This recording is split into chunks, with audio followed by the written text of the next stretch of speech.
আজকে ভাই নিজের ফেভারিট প্লেয়ার লিও মেসির খেলা ছেড়ে সারাদিন ধরে এটা নিয়ে বসে আছে। সেটা কি বানিয়েছিস? এটা হচ্ছে একটা আইআর সেন্সার, যেটা বেসিক্যালি অবস্ট্যাকল ডিটেকশান, তারপরে লাইন ট্র্যাকিং এইসব ক্ষেত্রে ইউজ করা হয়। আর এটা হচ্ছে একটা ESP32, এটা হচ্ছে একটা মাইক্রো কন্ট্রোলার, আর এটা হচ্ছে একটা বাজার। তো যেমনটা দেখা যাচ্ছে কাছাকাছি কিছু আসতেই এটা রেসপন্স করছে, রিয়াক্ট করছে। এটা হচ্ছে ইনফ্রারেড, এখান থেকে ইনফ্রারেড বেরোচ্ছে। এটা হচ্ছে ইনফ্রারেড এলইডি, এটা ইনভিজিবল ইনফ্রারেড এখান থেকে বেরোচ্ছে। মানে এটা হচ্ছে ইনফ্রারেড এমিটার। কোনো রেঞ্জ আছে নাকি এর সামনে যে কোনো অবস্টাকল চেঞ্জ করা যায়? এইটা এই যে জিনিসটা এর ভেতরে একটা মাঝে একটা পিনের মতন আছে, ওইটাকে ঘুরিয়ে এর রেঞ্জটাকে বাড়ানো বা কমানো যায়। মানে রেঞ্জের মধ্যে কোনো কিছু একটা অবস্টাকল আসলে যে কোনো, আমার হাত নয় শুধুমাত্র, যদি মোবাইলও আসে, যেরকম ওকে আমার মোবাইলে যদি আসে, আই থিঙ্ক হিটেড আইটেম অপোজিটটা। হ্যাঁ, হিট সেন্সিং মেনলি ইনফ্রারেড, যেখান থেকে ইনফ্রারেড মানে রিফ্লেক্ট করে আসবে, যেহেতু এটা একটা মোটামুটি ফোন টাইপের, যেহেতু ব্ল্যাক অ্যাবজর্ব করে নিচ্ছে, সেই জন্য আসতে পারছে না। খুব কাছাকাছি আসতে হয়তো হালকা রিয়াক্ট করছে, কিন্তু যখন গ্লাস টাইপের কিছু চলে আসছে সেটাকে মানে ভালোভাবে রিফ্লেক্ট করছে।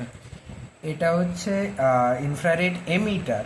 এই এলইডিটা হচ্ছে ইনফ্রারেড এমিটার, আর এই ডার্ক যে এলইডিটা এটা হচ্ছে ইনফ্রারেড রিসিভার।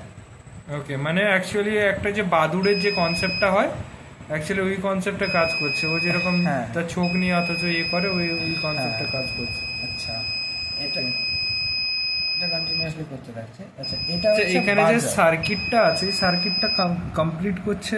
একবার সার্কিটটা দেখে নি, সার্কিটটা কি এখানে যেটা আইআর সেন্সর রয়েছে, এর তিনটা মানে গেট আছে।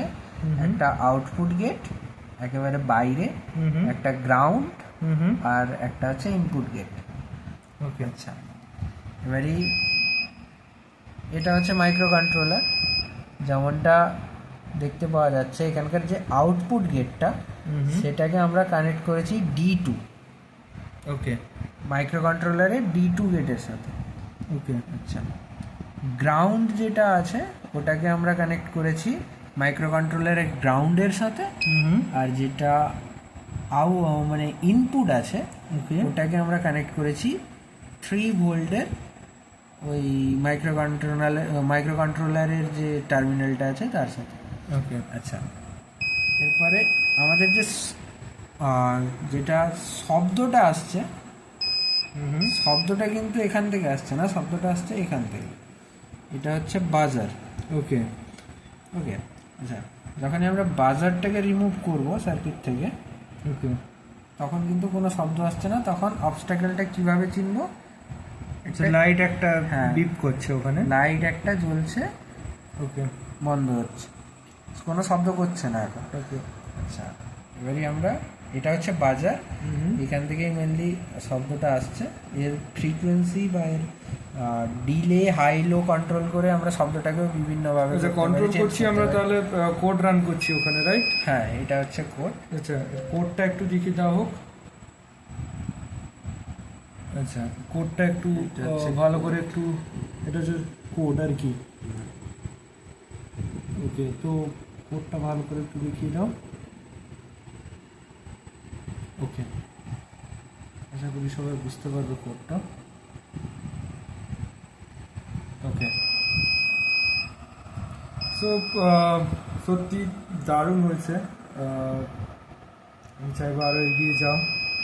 ওকে, আজকে আর্জেন্টিনার ম্যাচ মিস করে এইসব করছো বসে বসে, ভালোই লাগছে। যেহেতু এর সাইডটা ব্ল্যাক হচ্ছে, কোনো যদি একটু হালকা রঙিন টাইপের কিছু দেওয়া যায়, রঙিন না, এমন কিছু যেটা রিফ্লেক্ট করতে পারবে প্রপারলি হ্যাঁ, প্রবাবলি। এটা যেহেতু ব্ল্যাক সাইড হয়ে যাচ্ছে, আমরা যেহেতু জানি ব্ল্যাক যে কোনো জিনিস লাইটকে অ্যাবজর্ব করে নিচ্ছে, মানে 100% বা ওর যতটুকু পার্সেন্ট দরকার, হ্যাঁ তার থেকে বেশি রিফ্লেক্ট করে দেয়। একেবারে কাছে আসতে তখনই রিফ্লেক্ট করছে, দূরে থাকতে করছে না। কিন্তু যখনই আমরা কোনো ট্রান্সপারেন্ট বা কোনো রঙিন কিছু ইউজ করছি তখন এটা দূর থেকেই সেন্স করতে পারছি। ওকে ওকে, ধন্যবাদ। কালকে আবার নতুন কিছু নিয়ে আসবে।